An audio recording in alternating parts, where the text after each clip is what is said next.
안녕하세요. 저는 평범한 20대 후반 여자입니다. 제가 정말 억울한 일을 하나 겪었어요. 지금 그 사건을 거의 해결을 했고요. 지금도 심적으로 너무 힘든 상황이지만 제 이야기를 여러분들께 들려드림으로써 저와 같은 피해를 입으신 분들에게 위안이 되고 싶고 제 이야기를 들은 여러분들께 하소연도 하고 위로도 받고 싶어서 이렇게 글로나마 제 이야기를 한번 해보려고 합니다. 이렇게 글로 제 이야기를 써서 보내본 경우가 이번이 처음이라서 많이 부족할지 모르겠지만 너른 이해를 부탁드릴게요. 저는 아주 어렸을 때부터 늘 들어오던 말이 있어요. 그 말은 독하단 말이었어요. 저는 어렸을 때부터 항상 목표가 많이 뚜렷한 아이였습니다. 하고자 하는 일은 반드시 해내었고 또 목표를 이루기 위해 많이 노력을 하는 그런 아이였어요. 공부하는 것에 대한 욕심이 조금 많은 아이였다고나 할까요? 저는 정말 앞만 보고 달려왔다고 해도 과언이 아닐 정도로 누구보다 열심히 살았다고 자부합니다. 그 결과 제가 하고자 했던 분야에서 나름 성공을 했고 좋은 기업에서 일을 하고 있어요. 여자의 몸으로 현장까지 뛰고 있어서 정말 열심히 살아가고 있습니다. 그렇게 모든 것을 떳떳하게 제 손으로 일궈냈어요. 그런데 이런 제게 어느 순간부터 이상한 일이 일어나기 시작했습니다. 저는 현장과 사무실을 오고 가며 직장 생활을 하고 있었어요. 그래서 제 직장 생활은 조금 불규칙합니다. 아무래도 업무 특성상 현장에 나가게 되면 사실 계획대로 일이 흘러가지 않는 경우가 비일비재해서 사무실에 복귀를 못하는 경우도 많이 생깁니다. 그리고 외근도 잦기도 하고요. 사무실에서 처리해야 할 일이 아예 없는 것도 아니기 때문에 불규칙적으로 사무실에 출근을 하게 되는데 그럴 때마다 제 책상에 참 별의별 물건들이 생기기 시작했어요. 처음에는 손거울이나 빗같이 생활용품이나 초콜릿이나 사탕같이 사소한 것들이었습니다.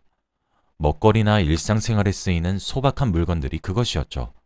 그리고 항상 작은 쪽지가 함께 놓여져 있었습니다. 연주씨, 오늘도 힘내세요.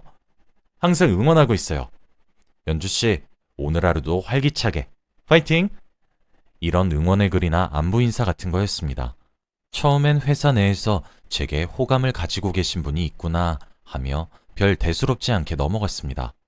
왜냐하면 저는 결혼까지 생각하고 있는 남자친구가 있었거든요. 그런데 선물의 가격과 놓여지는 쪽지의 수위가 점점 과해지기 시작했습니다. 남자친구에게 이야기라니 그런 사람에겐 관심을 주는 것조차 위험할 수 있으니 무시하라고 하길래 무시하며 지냈습니다. 그런 사람들에게 신경을 쓰는 모습을 보이는 것조차 자극이 될 수 있다는 것이 남자친구의 의견이었고 저 또한 동의하고 있는 부분이었기 때문에 똥이 더러워서 피한단 마음으로 모른 척했습니다. 당연히 그동안 받았던 물건들은 단 하나도 사용하지 않았고 먹을 것과 같이 보관이 필요한 것들은 저희 사무실에 있는 텅비실에 비치해 두었고 저는 손 하나 대지 않았습니다. 하지만 어느 날 다이아가 박힌 귀걸이가 제 핸드백에 몰래 놓은 것을 발견하고 온몸에 소름이 끼쳤고 그 옆에는 제 다리를 몰래 찍은 듯한 사진이 인화되어 함께 놓여져 있는 것을 보고 공포심이 들었습니다. 함께 동봉된 쪽지에는 저를 희롱하는 듯한 문구들이 적혀져 있었습니다. 그때부터 소름 끼치는 쪽지들이 곧잘 오기 시작했어요. 사랑한다는 말과 함께 차마 입에 담기 힘든 수위의 말들을 내뱉었죠. 결국 저는 참다 못해 남자친구와 의논을 했고 신고를 하기로 결정을 했어요. 하지만 아무런 증거가 남아있지 않았습니다. 차라리 제게 번호를 바꿔서 문자를 보내거나 그런 식으로 흔적이 조금이라도 남는 연락을 했다면 IP를 추적했을 수도 있고 어떻게든 연락의 출처를 알아냈을 것인데 전부 손편지로 보내왔고 사진 같은 것도 직접 인화를 해서 보내왔기 때문에 증거가 없었습니다. 회사 사람들에게 제가 지금 곤란한 상황인 것 같다는 사실을 알렸지만 실질적으로는 아무런 도움이 되지 않았어요. 아무도 제 책상에 그런 것들을 놓아둔 사람을 본 적이 없다고 하셨거든요. 그러던 어느 날이었습니다. 그날 현장에서 커다란 문제가 생기면서 그 비책임자였던 제가 현장으로 달려나가야 했고 거기서 정말 온 힘을 다해 문제를 해결하고 있었습니다. 그때 회사에서 제게 전화가 걸려오더군요. 전화를 받아보니 부장님이셨어요. 부장님은 지끈거린다는 듯 가라앉은 목소리로 당장 회사에 복귀하라고 얘기하셨고 저는 또 무슨 일이 터진 건가 염려되어 부랴부랴 문제를 해결하고 급히 회사에 복귀했습니다.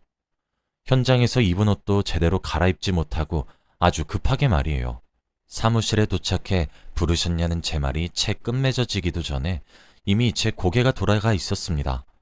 눈앞이 아찔해지고 얼얼하다는 생각이 드는 것과 동시에 저는 이미 패대기 쳐져서 바닥에 처박혀 있었고 덩치 있는 여자 셋이 제게 달려들어 저를 밟고 욕하고 때리고 있더군요. 영문도 모르고 그렇게 계속 맞았습니다. 부장님과 차장님이 말려주지 않으셨다면 저는 아마 더 크게 다쳤겠죠. 코에서 피가 났고 어지러웠습니다. 저는 대리님의 도움으로 병원으로 옮겨졌고 병원에 가니 뇌진탕 증세가 있었고 눈썹 밑이 찢어졌더군요. 그뿐 아니라 언제 밟혔던 것인지 알 수도 없었는데 손에 금이가 있었습니다. 전치 7주의 외상을 입었다고 의사 선생님께서 말씀해 주시더군요. 저는 영문을 모르겠더라고요. 지금 어쩌다 이렇게 된 것인지도 모르겠고 아무것도 이해할 수가 없었습니다. 그날은 병원에 입원을 했고 며칠 후 퇴원해 회사에 출근을 했고 저는 따로 면담을 해야 했습니다. 저를 패대기 치셨던 세 분의 여성분들은 타부서의 차장님의 와이프 되시는 분과 그 자매분들이셨습니다. 제게 그렇게 화를 내고 욕을 하고 폭력을 행사했던 이유는 제가 그 차장님과 불륜을 저질러서라고 하시더군요. 너무 어이가 없었고 화가 났습니다. 왜냐면 저는 불륜을 저지르지 않았거든요. 심지어 제가 불륜을 저질렀다는 상대 남자가 타부서의 차장님이란 것도 충격이었습니다. 저는 차장님과 말 한마디 섞어보지 못했었거든요.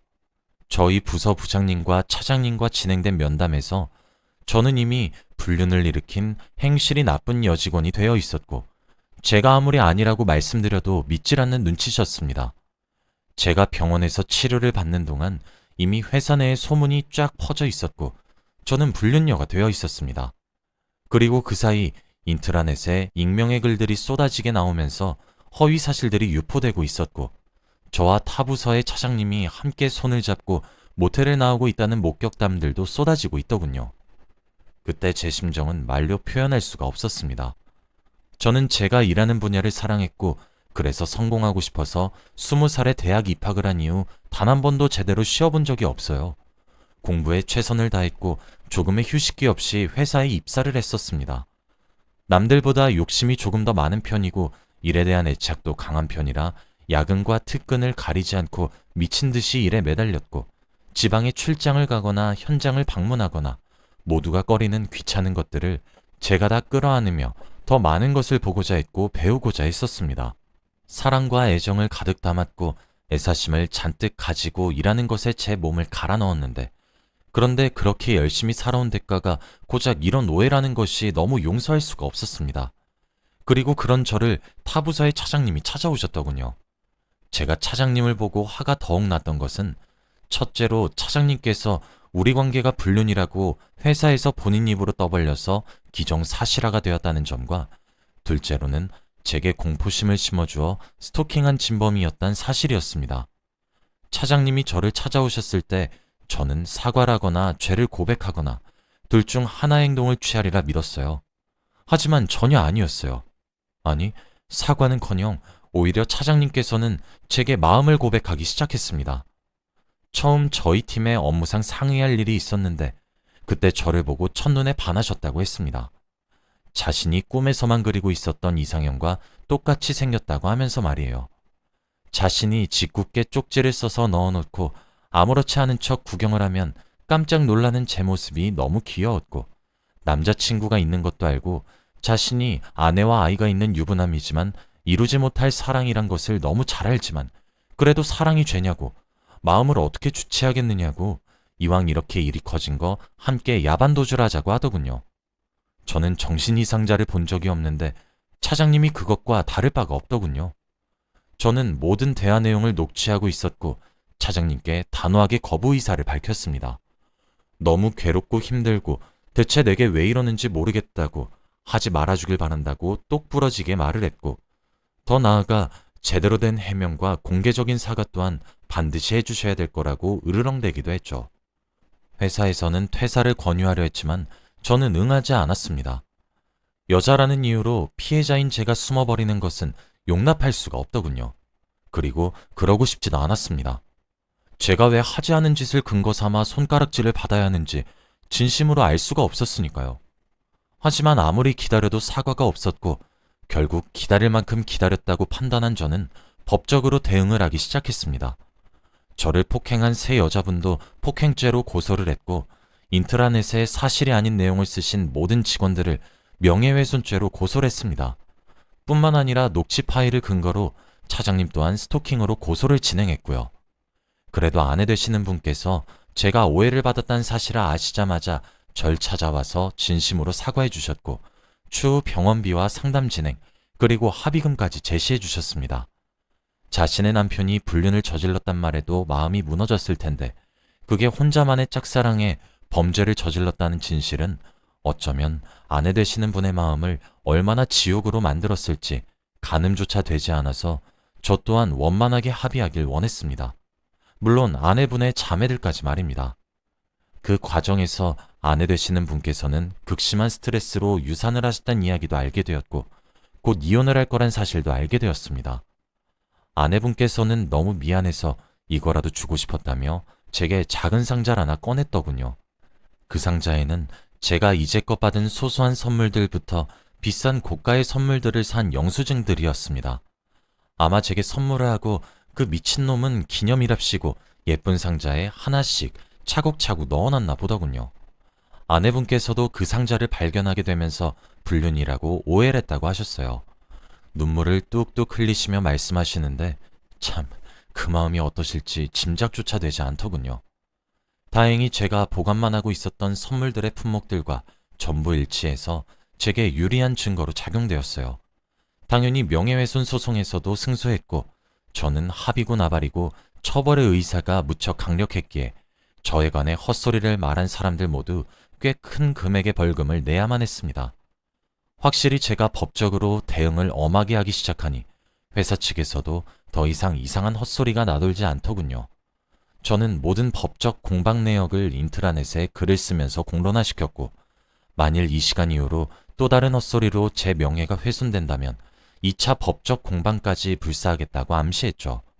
그쯤 했더니 회사 측에서도 제 결백을 조금 믿어주시기 시작하셨습니다. 결국 회사에서 저를 압박하다가 제가 굳건하게 버티기 시작하자 일의 원흉인 타 부서의 차장님을 그제서야 압박하기 시작했고 잦은 퇴사를 하셨습니다. 아마 꽤 큰 위자료를 물어내야겠죠.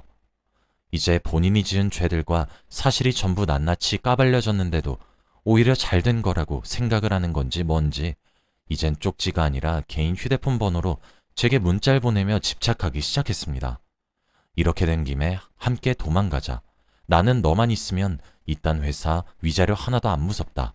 너만 날 사랑해주면 된다. 우리 사랑하는 사이였잖아.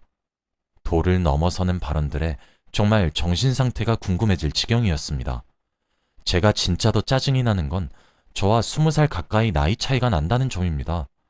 대체 무슨 자신감으로 그런 착각을 저렇게 당당하게 하고 계신 건지 참 알 수가 없더라고요. 그 연락들도 모았더니 좋은 증거 자료가 되어서 법적 공방에 저는 한층 더 유리해졌고 그걸 근거 삼아서 접근금지 신청까지 완벽하게 끝낼 수 있게 되었습니다.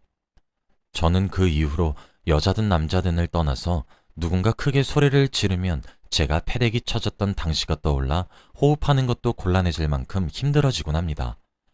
제가 강건한 태도를 취하며 일을 진행하니 저에 관한 오해가 사라졌다는 사실은 머리론 알고 있지만 제게 웃으면서 인사하는 다른 사람들을 보고 있으면 속으로는 날 아직 불륜녀로 알고 있는 것은 아닌가 하며 무척이나 마음이 혼란스러워지곤 합니다.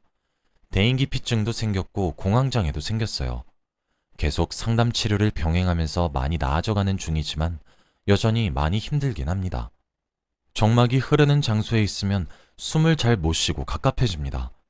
자꾸 누군가에게 내가 지금 무엇 하고 있고 그게 왜 정당한지에 대해서 설명을 하려고도 하고요. 잠을 잘만 자던 저였는데 불면증이 생기고 악몽을 꾸기 시작하면서 살도 미친 듯이 빠졌어요. 다이어트에는 마음고생이 답이라고 하더니 그 말이 이해가 가서 웃기면서 씁쓸하네요. 그래도 정말 거지 같은 경험을 선사해준 그 미친 사장님께 한 가지 너무 고마운 점이 있다면 제가 지금 3년째 만나고 있는 남자친구와 결혼을 조금 앞당겨서 하게 해준 점 하나가 있습니다. 소송들을 진행하는 과정에서 정말 심신이 지쳤어요. 이런 싸움을 세상을 살아가면서 누가 해봤겠고 했다고 해도 얼마나 해봤겠습니까? 전부 다 하나같이 낯설었고 자꾸 입증해야 하는 상황들이 너무 힘들었고 무서웠습니다. 그런 제 남자친구가 그런 저를 보고 결혼하자고 하더군요. 제 남자친구도 일련의 상황들을 제가 미주알 고주알 이야기를 했었기 때문에 다 인지는 하고 있었으나 막상 소송까지 진행해야 된다는 것을 알게 되고는 제게 지켜주고 싶다고 이야기를 해주었습니다. 혼자서 내버려두고 싶지 않다고 자기가 함께 싸워주겠다고 하면서요. 정말 고마웠고 저 또한 그런 남자친구의 마음을 기쁘게 허락했습니다. 차라리 몸이 두 개여도 모자랄 정도로 바쁘게 살면 좀 나아질까 싶어서 지금은 바쁘게 살고 있어요. 마무리해야 할 소송들도 몇 개 남아있는 것도 있지만 확실히 결혼 준비를 하게 되니까 정말 눈코 뜰 새 없이 바쁘게 살게 되더군요. 며칠 전 그 미친 차장님께서 제가 결혼을 하게 되었다는 소식은 또 어디서 어떻게 알게 된 것인진 몰라도 제게 다시 한 번 더 연락을 해와서는 정말 말 같지도 않은 소리를 짓거리더군요. 날 왜 버리는 거니? 내가 다 잘못했으니 버리지만 마라. 나는 너를 위해 모든 것을 버렸고 너와 날 선택했는데 어떻게 네가 나한테 이러니? 등등의 말을 하면서 말이에요. 저는 남자친구와 결혼 준비를 하면서 벌써 살림을 미리 합쳐서 함께 지내고 있습니다. 하루는 제게 저런 절절한 메시지를 보내고도 마음이 넘치셨던 것인지 저희 집에 찾아오셨더군요. 제 남자친구는 운동을 해서 덩치가 큰 편인데 제게 다가오려고 하다가도 제 옆에 남자친구가 떡하니 버티고 서 있으니 오다가 뒤돌아서 도망을 가버리더군요. 늙은 40대 아저씨가 후다닥 뒷공무니가 빠져라 도망가는 모습이 어찌나 우습던지 고작 저런 놈 때문에 내가 이렇게 힘들었나 싶어서 조금 후회가 되더군요. 업무상 휴대폰 번호를 쉽게 바꿀 수 없어서 내버려 두었는데 이젠 바꾸려고 합니다. 저는 남자친구와 결혼해서 안전하게 행복하게 살려고 하고요. 고작 저런 못난 사람 때문에 더 이상의 일상 파괴는 당하고 싶지가 않아요. 그래도 상담과 약물 치료를 병행해서 그런지 저는 점차 빠르게 나아지고 있긴 합니다. 또 이제 제 평생을 함께할 남자친구가 있어서 그런지 굉장히 많이 안정이 되었어요. 그래도 이번 일을 기회 삼아 저와 제 남자친구의 단단한 사랑을 확인하게 된 것 같아 그거 하나는 좋네요. 저는 아마 일을 다 해결하고 난 뒤 다른 지사로 발령을 받을 것 같아요. 회사 측에서도 걱정이 되셨는지 제게 다른 곳으로 발령을 받아도 괜찮다고 권유해 주시기도 했고요. 꼭 제가 버텨야만 하는 것이 아니라고 하더라고요. 감당하기 힘들다면 잠시 피하는 것도 방법일 수 있다는 남자친구의 말을 따르기로 했습니다. 만일 저와 같은 피해를 당하신 분들이 계신다면 제 이야기를 떠올려서 용기를 내셨으면 좋겠습니다. 잘못한 사람은 피해자가 아니라 가해자란 사실을 항상 명심하시길 바라고요. 제 이야기는 여기까지입니다. 긴 이야기 들어주셔서 정말 감사해요. 저는 앞으로 행복해지려고 노력하려고 해요. 여러분들도 평안한 하루 보내시길 바랄게요.